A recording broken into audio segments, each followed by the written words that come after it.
Halo Finder, Panas. gimana nih kabar kalian hari ini? Semoga di masa pandemi ini kalian tetap sehat-sehat ya. Ngomong-ngomong nih kok, kita udah lama banget sih nggak ngobrol sama Finders. Bener banget tuh, senang banget gak sih akhirnya kita bisa ketemu lagi sama Finder setia kita. Yes, bener banget. Kira-kira di Pinterest kali ini kita bahas pekerjaan apa ya? Kemarin entrepreneur udah, dokter juga udah. Sekarang apa sih nih kok? Wah, Nicole ini nggak bener nih ya. Padahal kemarin kita udah kasih tahu pekerjaan yang bakal kita bahas kali itu apa loh. Ya maaf, aku kelupaan. Emangnya kita mau ngundang siapa sih? Oke, tenang. Aku bakal kasih tahu sekali lagi buat Nicole dan juga para Finders kalau kita tuh ngundang apoteker yang sekaligus TikToker loh. Bentar, apoteker sekaligus TikToker. Keren banget. Ya kan? Mau lihat gak nih salah satu videonya? Ayo kasih lihat dong, pasti para Finders di rumah juga penasaran kan? Yuk Finders, kita nonton cuplikan yang satu ini. Yuk ngompol. Kali ini Cece Apoteker mau bikin video krim racikan dokter. Dulu pernah buat tapi netizen bilangnya katanya terlalu cepet. Caranya tetap sama, bahan aktif dilarutkan dengan pelarut sampai larut, diaduk-aduk kayak gini. Kalau udah fase minyaknya dimasukkan pelan-pelan. Dan ini adalah bagian paling menegangkan, gengs. Saatnya kita menyatukan air dan minyak.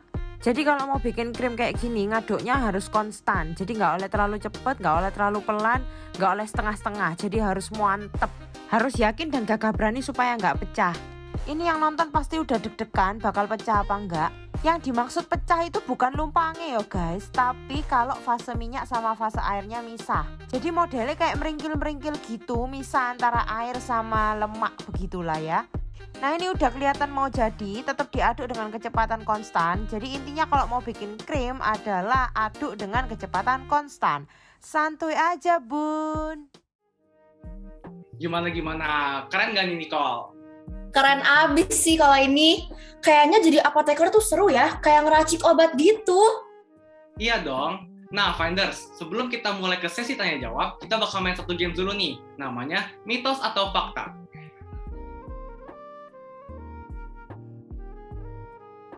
Mitos atau fakta, seorang apoteker harus menghafal semua jenis obat. Gimana nih, Nicole? Kalau menurut aku mitos sih, ya kali apoteker harus ngafalin semua jenis obat. Bisa stres kali mereka. Ya, tapi gimana ya, kan nggak termasuk pekerjaannya gitu. Jadi pasti lama-kelamaan bakal hafal dong. Jadi aku kayak tim fakta deh kali ini. Udah deh, daripada kita sok tahu gini, mending kita langsung undang ahlinya aja nggak sih? Ya, bener. Kita undang aja kalian narasumber kita kali ini. Biar seru kita pakai drum roll yuk. Boleh. 1, 2, 3. Kita panggil Kak Nastasia Widya. Halo, Kak. Halo. Boleh dong, Kak, perkenalan diri dulu dikit nih buat para Finders di sini. Halo, perkenalkan, aku Anastasia Widya. Aku pekerjaannya sebagai apoteker dan juga TikToker. Wah, Thank you sudah diundang. Iya, salam kenal ya, Kak. Oh iya, Kak. Iya, Tadi aku salam sama kenal. Nicole udah berdebat nih. Nah, menurut Kakak Agnes sendiri nih, apakah apoteker tuh harus menghafal semua jenis obat itu? Itu termasuk mitos atau fakta nih kira-kira menurut Kak Agnes? Fakta. Jadi karena apoteker ini tugasnya adalah harus mengedukasi masyarakat, terutama mengenai obat, jadi harus hafal obat. Cuman nggak semua. Jadi kalau misalkan semua juga, otaknya manusia itu terbatas. Paling nggak kita tahu literaturnya itu apa yang digunakan untuk obat tersebut. Jadi jangan sampai obat ini kita ditanya sama dokter nggak ngerti. Kan juga kelihatan malu-maluin kan ya. Jadi harus tahu isinya apa. Kalau nggak tahu ya kita diem dulu, cari di literaturnya. Yang penting kita harus tahu. Kalau bisa hafal itu lebih baik. Karena kalau dosis nggak hafal, bahaya juga buat pasien gitu kan. Nah, tuh kan Nicole benar, pasti fakta nih. Dari awal tuh aku udah tahu nih, kayaknya pasti fakta sih jawabannya. Ya udah deh, daripada kita heboh sendiri gitu di sini, pasti para Finders di rumah punya banyak pertanyaan kan buat Kak Agnes. Kalau gitu kita lanjut aja ke sesi Q&A.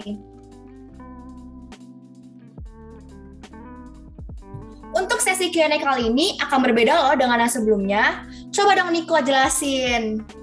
Nah, jadi perbedaan sesi Q&A kali ini tuh kita menggunakan amplop nih. Jadi di amplop ini tuh ada pertanyaan-pertanyaan untuk Kak Agnes. Nah, di amplop sendiri ada nomornya, di nomor 1, 2, 3 di Nicole, dan nomor 45 di aku nih. Nanti Kak Agnes boleh pilih salah satu nomor, lalu kami bacakan, lalu Kak Agnes jawab. Kayak gitu kurang lebih Kak caranya. Mungkin boleh dimulai dari pertanyaan pertama, Kak. Mau pilih nomor berapa? Oke, aku pilih nomor 2 aja. Nomor 2, aku bacain ya, Kak. Oke. Pertanyaannya adalah, gimana pengalaman kakak selama menjadi apoteker? Mulai dari alasan memilih jurusan farmasi, sampai sekarang memutuskan untuk menjadi apoteker. Oke, karena pertanyaannya adalah awal mula masuk farmasi sampai menjadi apoteker, maka aku mau cerita sedikit, gak apa-apa ya? Apa dong? Oke banget dong, Kak. Jadi awal mulanya masuk farmasi itu jujur saja karena korban fakultas kedokteran. Jadi dulunya memang pengennya di dunia kesehatan, tapi awal mulanya adalah dokter. Sekarang di mana-mana pasti kalau anak kecil ditanya, cita-citanya apa? Dokter, gitu kan. Nah, sama aku juga dulu waktu ditanya, cita-citanya apa? Dokter. Tapi waktu gede, waktu kita mau masuk ke kuliah, itu masuk ke dokteran juga tidak semudah membalikan telapak tangan. Satu, biaya besar, otak harus mumpuni. Akhirnya karena keterbatasan biaya dari aku, akhirnya aku tidak memilih kedokteran. Tapi waktu itu ada satu jurusan yang aku bahkan juga nggak ngerti. Nih kalian beruntung banget, sudah SMA, tapi sudah ngerti jurusan farmasi, apoteker tuh hebat sih. Aku dulu SMA tuh nggak ngerti farmasi itu apa sih, apoteker tuh apa sih. Taunya apoteker itu adalah juru, pokoknya yang bagian ngeracik obat. Sudah gitu aja ngertinya. Oke, jadi akhirnya aku pelajari kok farmasi ini kayaknya berhubungan dengan kesehatan. Dan waktu itu pokoknya intinya adalah aku mau masuk jurusan yang kesehatan. Nggak peduli dokter, nggak peduli apapun, yang penting kesehatan. Karena waktu itu motivasiku masuk di dunia kesehatan adalah keluargaku sendiri itu banyak yang mengalami sakit. Jadi di saat mereka sakit, kalau aku bisa membantu keluargaku sendiri itu menjadi suatu kebanggaan buat aku. Ya toh, jadi karena aku nggak bisa masuk dokter, oke lah nggak apa-apa. Farmasi ternyata juga sama hampir mirip dengan dokter. Dia lebih tahu banyak tentang obat. Jadi, oke, lebih baik aku masuk apoteker. Kenapa? Karena kalau aku tahu obatnya, nggak perlu ke dokter, aku bisa membantu pengobatan keluargaku sendiri. Oke, jadi aku akhirnya nyemplung lah di S1 farmasi. Gitu. Itu sih cerita singkatnya. Wah, ternyata pengalamannya panjang banget ya, Kak. Perlu banget nih kok kita kasih applause buat Kak Agnes. Perlu dong. Thank you. Kalau gitu kita lanjut aja ya ke pertanyaan selanjutnya. Boleh nih Kak dipilih lagi? Oke, nomor 1 aja. Nomor 1, aku bacain ya Kak. Untuk nomor 1, pertanyaannya adalah, berapa lama waktu yang dibutuhkan kakak untuk menyelesaikan studi sampai menjadi apoteker hingga sekarang? Oke, waktu yang aku butuhkan untuk jadi apoteker itu adalah 5 tahun. Jadi umumnya rata-rata adalah 5 tahun. Ya memang kalau zaman dulu, nggak tahu untuk yang tahun sekarang, itu masih ada atau enggak yang lulusnya dipercepat. Karena dulu pada saat aku kuliah, itu S1 farmasinya, kalau kamu bisa mengambil mata kuliahnya ini dengan cepat, lulusnya akan lebih cepat. Jadi 3,5 tahun itu udah bisa lulus. Cuman rata-rata itu adalah S1 farmasi 4 tahun. Kemudian kalau sudah S1 farmasi lulus, itu kita harus melanjutkan profesi apoteker itu 1 tahun. Di mana 1 tahun ini nanti kita akan magang di berbagai tempat, baik di balai POM, kemudian di pemerintahan, di puskesmas, kemudian di rumah sakit, di apotek, di pabrik, semuanya kita masuki untuk masuk ke dunia kerja. Jadi totalnya untuk rata-rata adalah 5 tahun itu yang normal, seperti itu. Oh, ternyata waktu studi sama pengalamannya nggak kalah panjang. Aku salut banget sih sama kakak bisa sampai jadi sekarang kayak gini. Kalau gitu, kita lanjut aja yuk, Niko. Ya, boleh. Gimana nih, Kak? Mau nomor apa nih sekarang, Kak? Kasian tuh Nicholas dari tadi nggak aku pilih. Nomor 5 deh.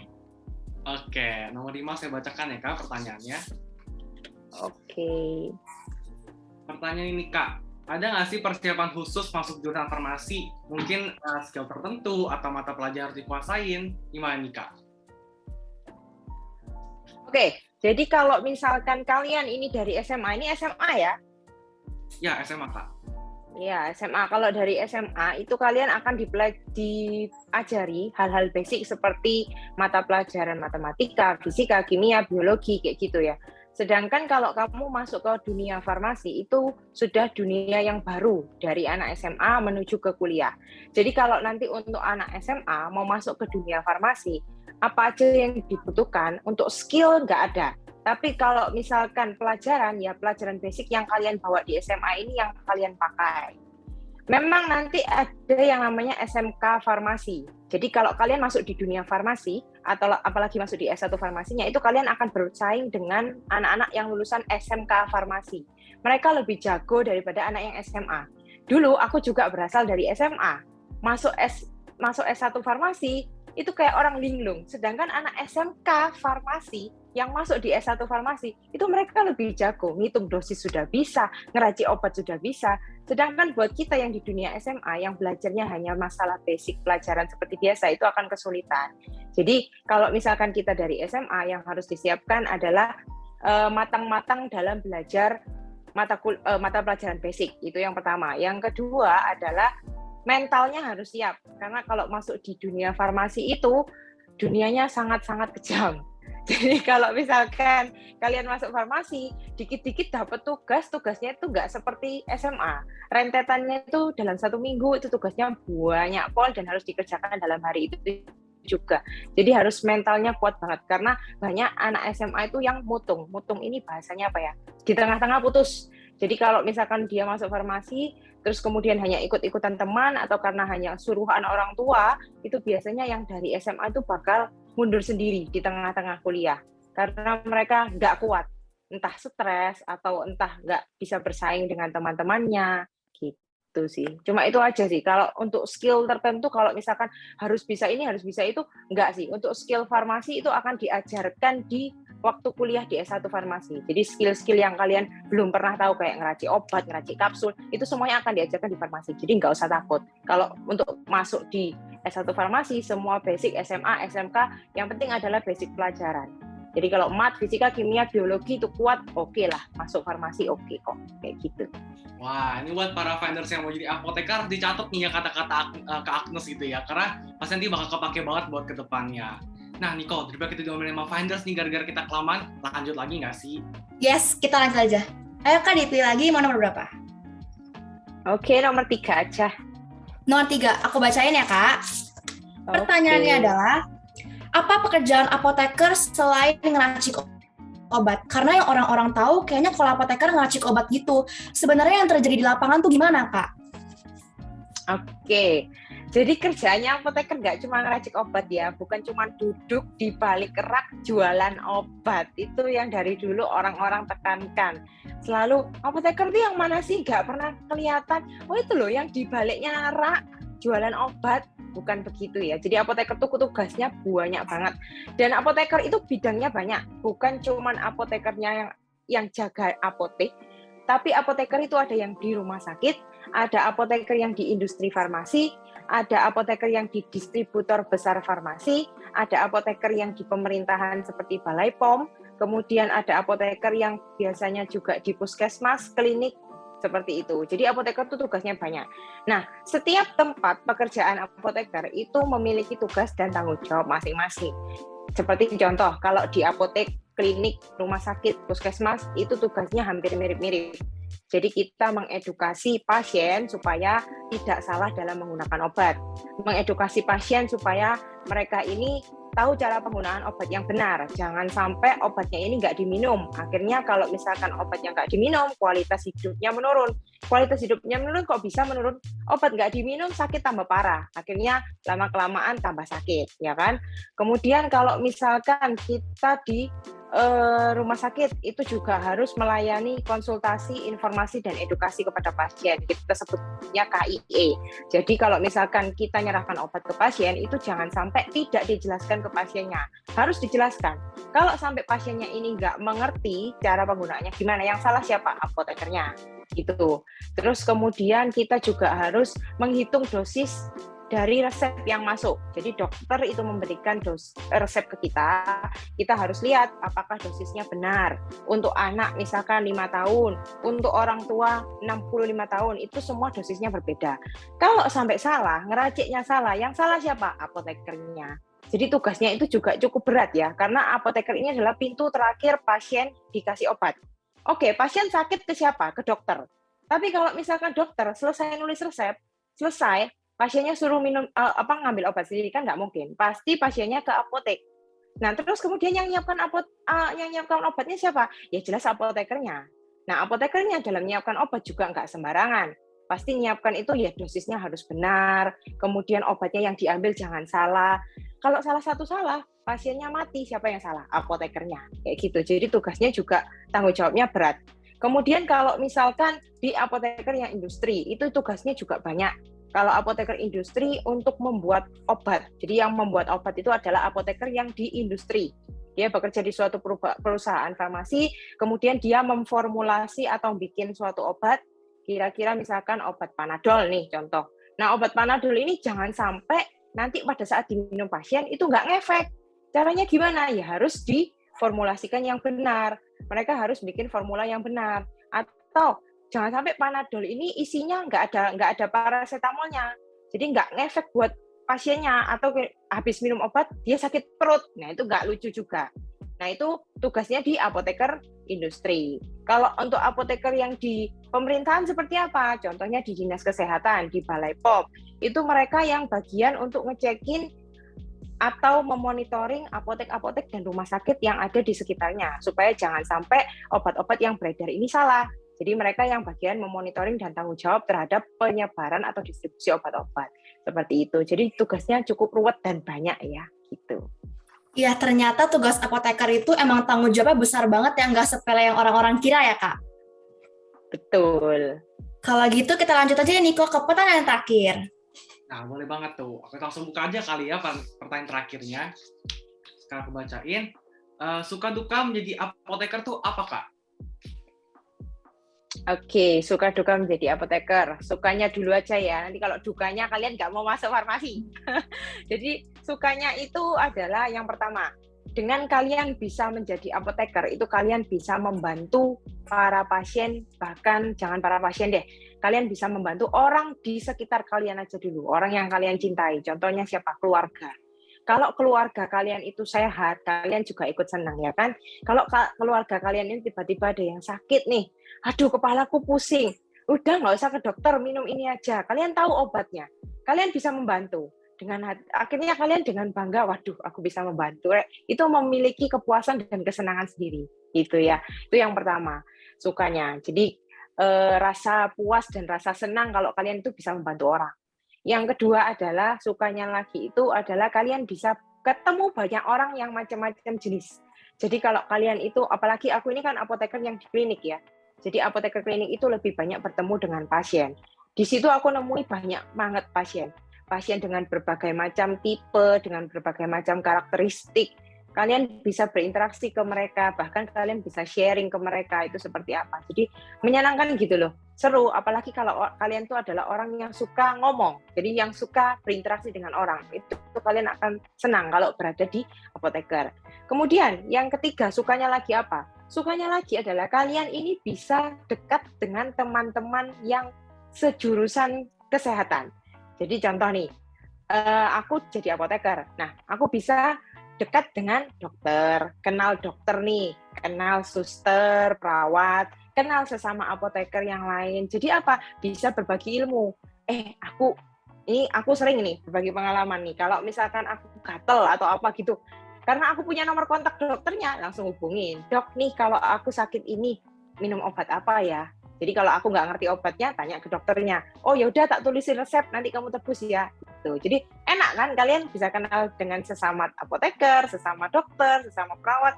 Terus kadang kalau aku misalkan sakit nih, minta suntik, langsung aku jalan ke perawat. Sus, tolong aku suntik nopo, oh kayak gitu. Jadi bisa kenal dengan banyak teman rekan kesehatan seperti itu sukanya ya. Kemudian oke, itulah sukanya 3 aja. Dukanya cukup banyak, tapi kita juga 3 aja supaya seimbang. Dukanya yang pertama, di farmasi itu kuliahnya yang pertama berat. Jadi kuliahnya berat, kemudian tugasnya juga berat, dan kemudian tanggung jawabnya besar di lapangan. Seperti itu, karena apa-apa kalau misalkan, seperti tadi yang aku udah ngomong ya, apoteker itu berfungsi sebagai pintu keluar pasien sebelum meninggalkan tempat dia berobat. Jadi kalau misalkan apoteker ini tidak bertanggung jawab atau dia memberikan hal yang salah, maka kalau pasiennya kenapa-kenapa, itu yang salah adalah apotekernya. Itu dukanya. Yang kedua adalah dukanya lagi, apoteker ini jarang dianggap oleh beberapa orang. Jadi makanya kenapa aku sampai membuat TikTok tentang apoteker, itu karena sampai sekarang di dunia kita, bahkan anak SMA aja, oke, kalian mungkin lihat tahu apoteker karena dari TikTokku ya. Cuman coba kalian ke daerah-daerah yang nggak kenal TikTok, tanya aja, apoteker itu apa? Pasti mereka nggak tahu. Jadi dukanya itu adalah sampai sekarang kadang apoteker ini nggak dikenal. Yang dikenal dari dulu itu adalah dokter seperti itu. Jadi makanya aku bikin TikTok tuh kenapa? Karena aku mau memperkenalkan ke masyarakat, ini loh apoteker, tugasnya tuh ini loh. Kayak gitu ya. Jadi apoteker jarang dikenal. Oleh sebab itu aku mau apoteker dikenal. Oke, dukanya lagi yang ketiga adalah aturan di apoteker itu banyak. Jadi kalau misalkan obat itu banyak diatur oleh regulasi-regulasi terbaru. Jadi kalau misalkan kalian itu di apoteker itu harus selalu update ilmu. Jangan sampai di apoteker sudah lulus, aku freedom, tidak mau ngapa-ngapain. Nggak bisa, karena apoteker itu harus belajar seumur hidup. Karena obat A contohnya, kalau kalian misalkan 5 tahun ke depan, obat A ini belum tentu masih dipakai. Kadang obat A ini sudah nggak ada di peredaran. Nah ini kalau kalian nggak update ilmu terus, akhirnya kalian ini menyebabkan kerugian untuk diri kalian sendiri, untuk rekan kerja kalian, dan untuk pasien. Jadi yang ketiga ini dukanya adalah kalian harus terus-menerus belajar.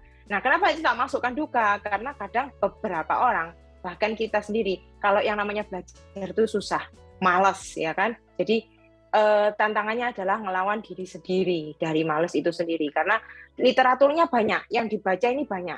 Jangan sampai kita ini jadi apoteker tuh nggak ngerti apa-apa, ditanya itu nggak ngerti, apalagi kalau dokter yang nanya itu jangan sampai kita kosong melompong itu nggak ngerti apa-apa, itu kan juga malu, seperti itu aja sih suka dukanya.